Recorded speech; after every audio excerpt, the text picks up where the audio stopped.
fun-filled video for you. And today, on this lovely Labor Day weekend, I'm going to be doing a quick unboxing here of this knife, which is discontinued. This is the Boost Blades Hound. Now, this knife is actually discontinued, so it's been a while since I've gotten a new knife. And this piece here, I actually had this knife at one point, but I had it in silver, and I wanted to get it in blue. So I got it in blue, and what makes this particular one so special is that I actually got it from William Booth. He had like one of these left, and I was kind of just talking to him and telling him how much I love this knife, but you know, that it didn't come in blue, and that I got the one that was in silver. So I told him this story, that I wanted the one in blue, and he sold this one to me for the regular price of $220, which is what it was going for at the time that, hey, Jan Badenhorst, hi, how you doing? It's good to see you. I'm not a lefty. I'm actually a righty. But yeah, I'm holding the phone with my hand.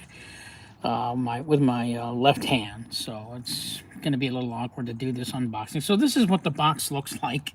I'm doing this video just one-handed, but you get all the paraphernalia, the plastic, and of course, all the things you need to know about your knife. I mean, it's just a regular box. The knife company's logo is actually William Booth's long passed away dog. Which is kind of cute. So let's go ahead and go over this knife real quick, talk about what's on this knife and what it is exactly. So this is a medium-sized knife. The blade length on this knife is 3.2 inches. You're looking at roughly, and I'm just going to give you guys some quick specs because I didn't really look at it overall, but the entire knife is roughly about 6.23 inches in full length. The blade length is about 3.2. This is an all titanium knife, and like I said, this is just a quick unboxing.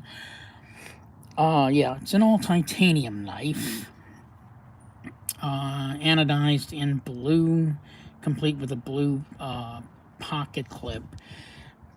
The knife runs on ceramic ball bearings. I'm going to say what we have here is an aesthetically mother of pearl looking pivot. I doubt that it's real mother of pearl, but I could be wrong. It could be a very, very super thin shaved piece of mother of pearl. That could be a possibility that they embedded it in there.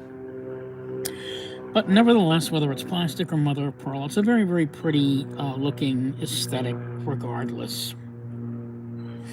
The most unique feature of this knife, and probably the main reason everybody was attracted to this knife, was the way that the flipper tab was designed. As you guys see, this is a regular flipper, but the way they designed it, or the way William Booth designed it, it's what's called a hidden flipper, or the more familiar technical term forward flipper, where he designs the flipper at a 90-degree angle, where the flipper is pointing straight up, rather than, sticking out on the side, where you normally would see a lot of other flippers. So he wanted to do something different with design. I thought it was pretty brilliant. I do love it.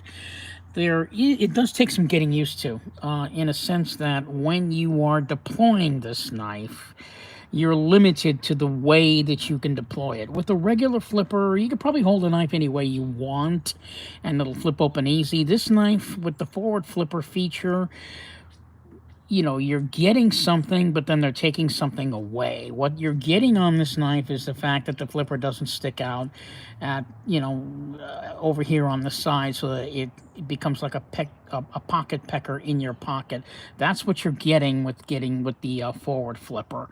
With the thing that's being taken away is your ability to have different ways of deploying it very easily. You actually have to think about, your hand actually has to feel the way to flip this knife. And that's what I discovered yesterday, because I haven't had a forward flipper in a while. So the way you have to flip it is you pretty much have to put your finger right by the relief cut there, your middle finger. Make sure your hand is nowhere near the frame lock, because if your hand is covering that frame lock, the knife's not going to deploy, and that's probably something that you're going to want to be aware of. So when you open it, your middle finger actually would go right there by the relief cut, and then you can open it easily. If you put your hand any other section on the knife, it's going to be like, I can't get the thing open. There you go. You have to kind of really, press down on it, and that's not what you want to do when you're flipping a knife. So you got to keep your finger away from that frame line, and then you get the real nice awkward, because it doesn't feel natural in your hand. First of all, your finger is sort of curved all the way back just to accommodate the 90-degree angle that the design was intended for, which is fine, but it does take a while to get used to. But once you get it easy. It's no problem. So, keep that in mind. One of the things that William Booth is incredibly famous for, and I'm going to bring out another knife. This is the Smoke. Excuse me. Like I said, I'm holding the camera with my left hand. This is the Smoke 2. So if we take a look at the Smoke 2, and I do have a Smoke 1. I'm going to be doing, I did a video on that one. This is the Smoke 2. The reason why I brought out the Smoke 2 is because both knives are designed by Best Tech. No, I'm sorry, manufactured by Best Tech, designed by William Booth. Now,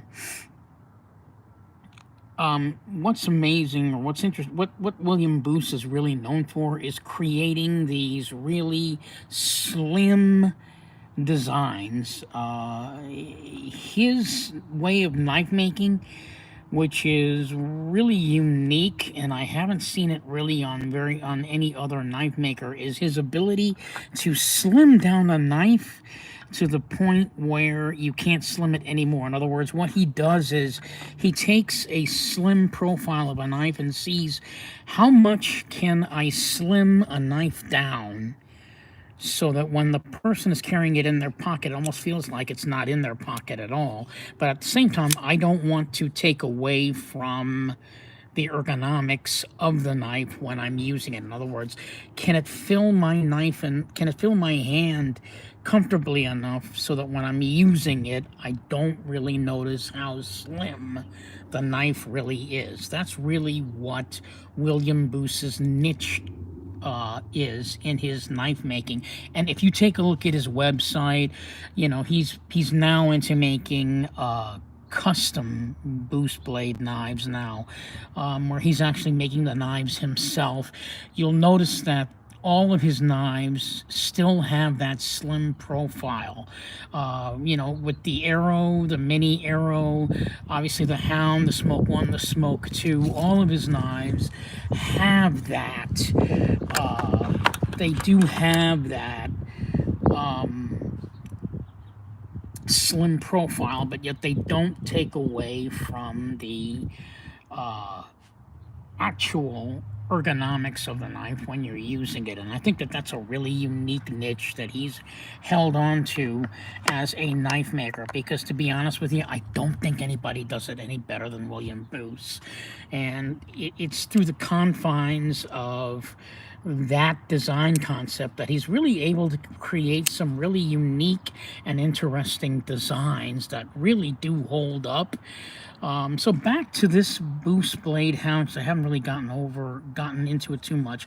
One of the great things about this knife, and almost all of his knives, is his ability to mill out sections of the titanium to reduce weight and yet give it an added aesthetic.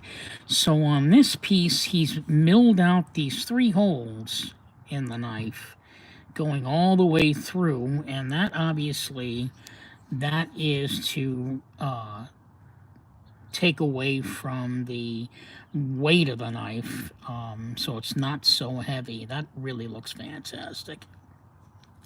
The centering on the knife is dead centered, and I am a stickler for centering on knives. Part of the artistry of this knife, because a lot of knife makers do something different, or they try to do something that's aesthetically different, and sometimes in many cases hidden. And that's for the knife maker who sees knives as an art form would recognize, like myself. So if you take a little closer look at the knife, this has what's called a 3 theme.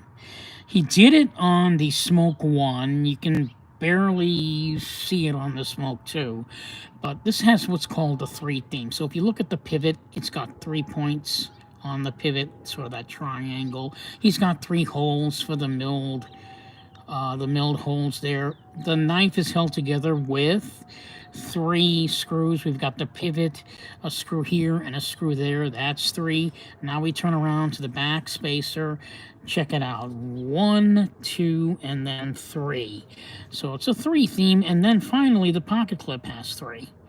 So that's kind of something that William Boos has done on his knife, on his knives, is to try and throw in a little theme there to give it that artistic flair, and it does work. It's kind of fun to see that on a knife. This is for a titanium knife. I'm going to have to say, because he did mill it out, it is a lot lighter than most titanium knives of this size. So what I'm going to do now is I'm just going to put it up against the Smoke 2 to do a little size comparison. I wish I could have brought out more knives, but like I said, I haven't really worked out the whole live thing, so I'm still doing knives. Man, I'm still doing knives with one hand presentations here, so you'll have to bear with me. But let me see if I can do this here. So, all right. So yeah, there you go. That works. So here's the Boos Blades Hound up against the Boos Blades Smoke 2. Now, as you can see, the Smoke 2 is a 3.5 inch blade, and the the Boos Blades Hounds has 3.2 inch blades. So this is a medium size knife here that we've got versus a full size knife of about I believe 3.5 inches in length. So it's, yeah, there you go. That's good. So, you know, both knives are, you know, really, really well done. I'm going to do a separate video on the Smoke 2 versus the Boos Blades Hound and how that knife was executed. Hey, yeah, Jan, I'm going to talk about the Smoke 2 in my next video right after this one. So I'm kind of glad I have my one viewer. So that's kind of fun. So, yeah, I mean, it is this is a full-size knife. This is only a medium-sized knife, which means that ergonomically, if you have a large hand, you're probably not going to find this at all ergonomically comfortable. For me, I have small hands, so my hand actually wraps around it really, really well. That's one of the things that I like about this knife. For those of us that have small hands, it does fit well. Ergonomically, it works really well. I would like to talk about, though, things like thumb ramps, because unfortunately, I don't think even William Boos has hit it on the nail with that either. The thumb ramp is usually used so that you could have more control over what you're cutting, but the problem with these thumb ramps is your hand has to conform to the design of the knife when you're holding it, and so far I've found in all cases, and I got tons of knives, even South African custom knives, that have yet to get this right. So when I hold this knife in my hand, I'm talking about this knife ergonomically now. When I hold the knife in my hand, my index finger obviously goes underneath the choil here, right, to fit, and then the rest of my fingers fall into place with my pinky barely holding on to the end of the knife there. It's comfortable, right? but it's not as comfortable as if I were to maybe scooch my hand up a little bit, because now, well, unfortunately, because this lump is here, it's not quite as comfortable. But if this notch behind here could be moved up a bit, now the ramp really feels great. Really, really would feel fantastic if he would just, I don't know how they would do that. Maybe, cut off a bit of a section in here so you can choke up to this way, but the thumb ramp would definitely feel more comfortable, because what happens is, if you were to hold the knife, and you have more room here by the pinky to hold the knife when you're doing those controlled cuts, but the way that the knife is designed, your hand scooches all the way back down to the notch, but then your thumb has to ride all the way up, so that's kind of a little bit uncomfortable to have your thumb stretch out that way, outward like that. That just feels so weird to me. You get used to it, but you just know there could be a much more comfortable grip if they just worked on it a little bit. But I think that that's something that a lot of knife makers realize they're going to have to sacrifice when they're designing knives. Because don't forget, when you are designing a knife, it has to answer all the questions perfectly. In other words, does it fit in my pocket very well? Does it fit in my pocket well? Does it open and close correctly? All these things have to be answered, and that's by cause of the design. As far as the smoothness of this knife goes, it's ridiculously smooth. I mean, check that out. Come on. Can you get any smoother than that? I don't think so. It's on ceramic bearings. I mean, it's just beautiful. Absolutely beautiful. And yeah, no, I don't think the knife is too small for me. I think that's just the way the knife was designed. You're never going to get a knife that's going to be super perfect. Everything's going to have we're back. It's not, I forgot what I was talking about since we went dark there for a moment. So I'm going to jump around a little bit. The design of the blade, I think, is perfect. You've got just enough belly for some drawing cuts there. It's slight belly, but it's still there. Sort of a modified drop point blade, which I really like. I guess that's what it would be. It's just really well done. And very well executed. Frame lock design. I forgot to mention it was a frame lock. He executed this one just absolutely fantastically well. And I really love the design on this one. Like I said, this is the second time that I purchased this knife. The first time I got the one that was in silver, and I actually sold it just because it was in silver and I really wanted the blue one. So I'm kind of glad I did that and got it again. And I was lucky enough to actually get this knife for the price of $220, because if you go on eBay, there is a guy on eBay who's selling it for $300. That's a whole other topic that I don't want to get into, but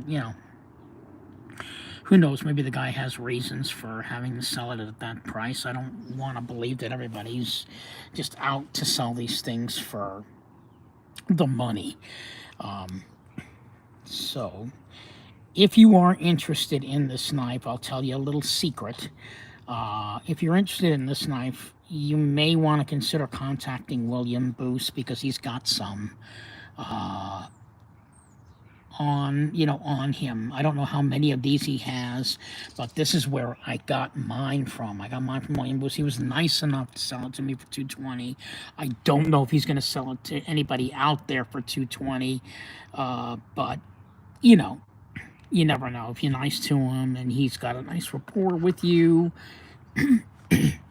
he may just very well do the same. And I'm sure he doesn't really have any reason to hang on to him regardless. So there you go. We're back. Boosblade's Hound, designed by Best Tech. So you may want to consider, see if you can contact William Boos on Instagram. He does have a couple of these left. I'm sure he may, or he may sell one to you. So talk to him. He's a real nice guy, a real sweet guy. He makes really great knives. Again, his niche is get the knife as slim as possible without sacrificing the ergonomics. I think that's a great niche to have. And again, I don't think anybody does it any better than him. So this is Omar, your Knife of the Party guy, signing off, just doing this quick unboxing. Just going to talk about this knife real quick. That's all I basically did on this video. So it's not really an in-depth review. It was just sort of like my first thoughts on this knife, again, after having it a second time. So I will see you guys all in the next video, which I'm going to do here in a few minutes. And that video is going to be comparing this knife to this knife, and there's some stuff I'm going to talk about regarding both knives. I think it's kind of something really important to discuss, especially those of us that own the Smoke One, which unfortunately I did not bring out for this video, but it's okay because I actually compared the Smoke One and the Smoke Two in an earlier video. You can check that out on my channel if you want to, because I did that video, like, I think I did it like maybe about a year ago when I got this knife and compared it to the Smoke One. So and see you guys all in the next video. Again, next video is going to be comparing this knife to this knife, and I'll see you guys in a bit. Thank you so much for watching, and I hope you've enjoyed this quick unboxing, and I will see you guys all in the next video. Enjoy your Labor Day weekend, guys. See you in a bit.